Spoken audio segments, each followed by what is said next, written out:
I need a writer. Airway. So, when we're talking about airway, airway is only talking about from your nose to the bottom of your throat. Okay, this is airway. So, it doesn't matter if the lungs are working or not if this is blocked, right? So we have to make sure that their airway is clear in order for us to actually keep going with our algorithm, because if their airway is not clear, we have to clear it so that they can actually move air to their lungs. Then we can assess the lungs, which is R, right? So, lungs, which is R? Respiratory. Yeah, respiratory. Yeah. Lung, R, duh. Come on. So, airway. This is weird. So with airways pretty simple.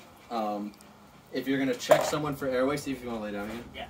Yeah. So all we're doing is we're listening and feeling for breath sounds, and that's if we're gonna assess airway to see if they're breathing. Okay, so we're actually gonna get down, and I'm gonna get at the head. And I'm going to turn my head and I'm going to look at his chest. So I'm going to get down, and for 15 seconds, I'm going to look, listen, and feel. If I hear him breathing, if I feel him breathing, or if I see chest rise and fall, I know he's breathing. But it's for 15 seconds, which doesn't sound like a long time, but it's a flippin' eternity when you're down there. And I'm like, 1, 2, 3, 4. For 15 seconds is a long time, right? But I need to make sure that his airway's clear. Hey, bear.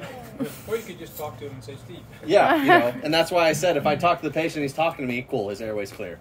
Is this fair to say, Justin, to put this in context? This is if you've like seen somebody go down, you've already done the meat sweeps, assessed all of that situation. Is that the next thing, or is that the first thing? No, airway's second. And the reason why is because we're going to go in order of what can kill you fastest. So massive bleeding is around 90 seconds to 2 minutes. Airway, you can survive 3 to 5 minutes without oxygen. Right, so I'm going to do my meat sweeps first. That's going to kill him fastest. Next is airway.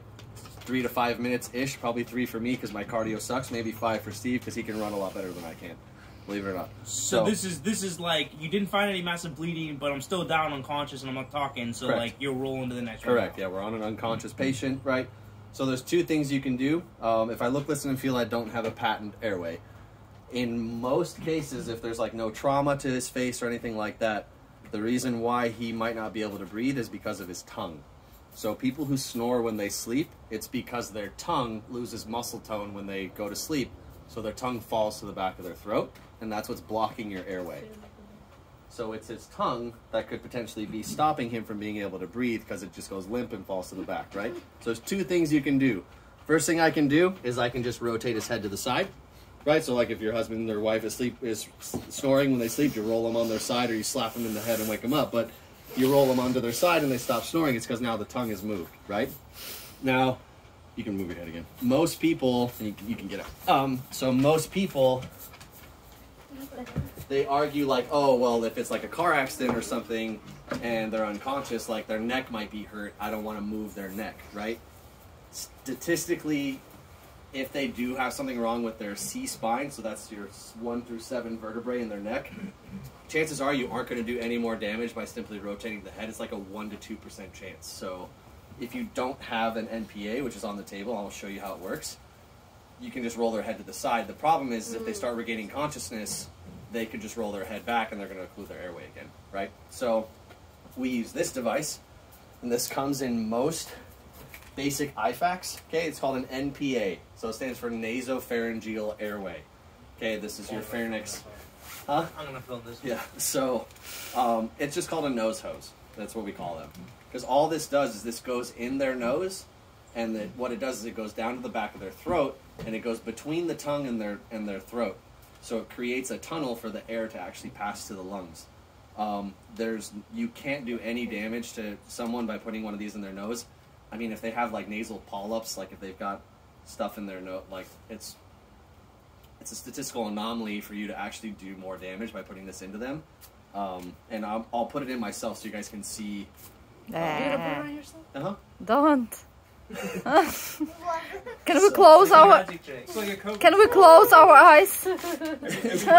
So when you're putting these in, It's like COVID swab. no, I've had so many of these in my nose through going through school. That's what I always used to do.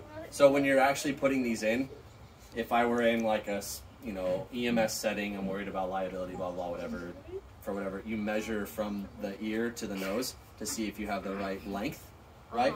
So that's kind of, so this one's actually, luckily for me, it's good, because it can sometimes stimulate your gag reflex, but we use these because most of the time they don't.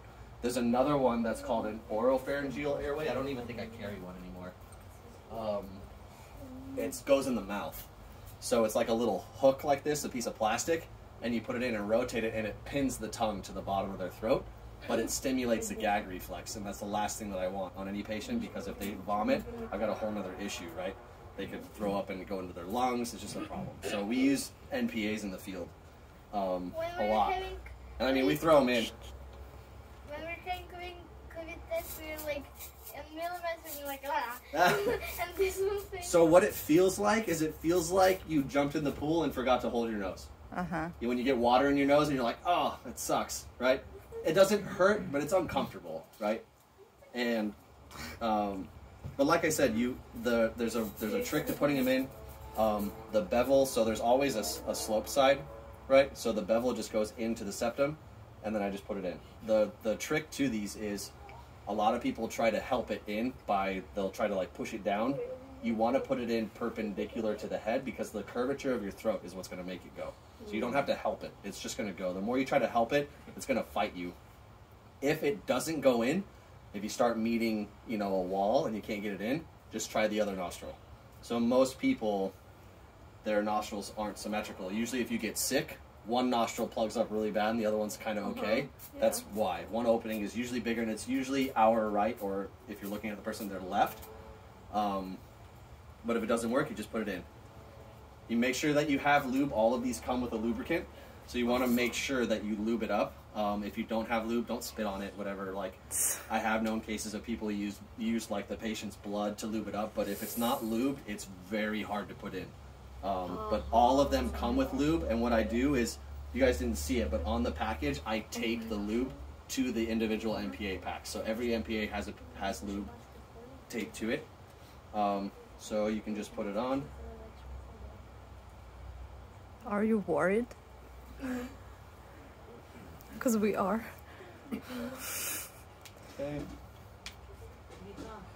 Huh? Okay, 1 second.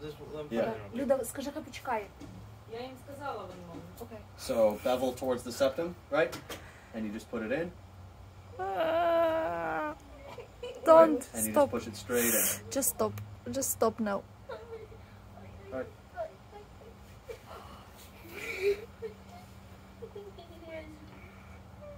I made a little blockage, so let's try the other one. I've done this in a while. Oh, And rotate.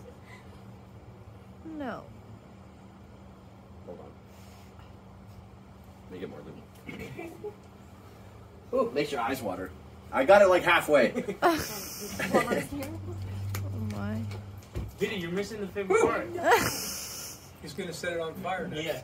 Yeah, next I'm gonna blow fire through it. But what if we believe you without seeing this? So basically it's gonna sit right here. So this little trumpet is gonna sit outside the nose, and this goes between the tongue and your throat. So it'll sit right there, so it allows air to pass through the nose. So maybe you don't have to do it. You don't, We you don't want me to believe do it. you. Well, now I just want to do it just for the sake of doing it.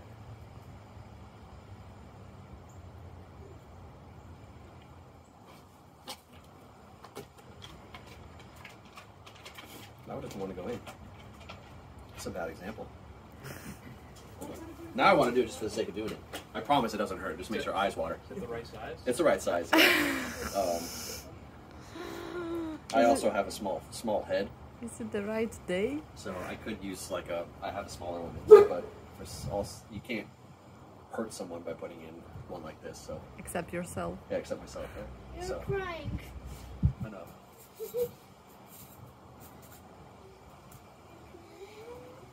I just get so emotional, so I can feel it. Anyways, well, you guys get the idea. Yeah. You can watch the videos online. Yeah, There's like Justin videos and I did one.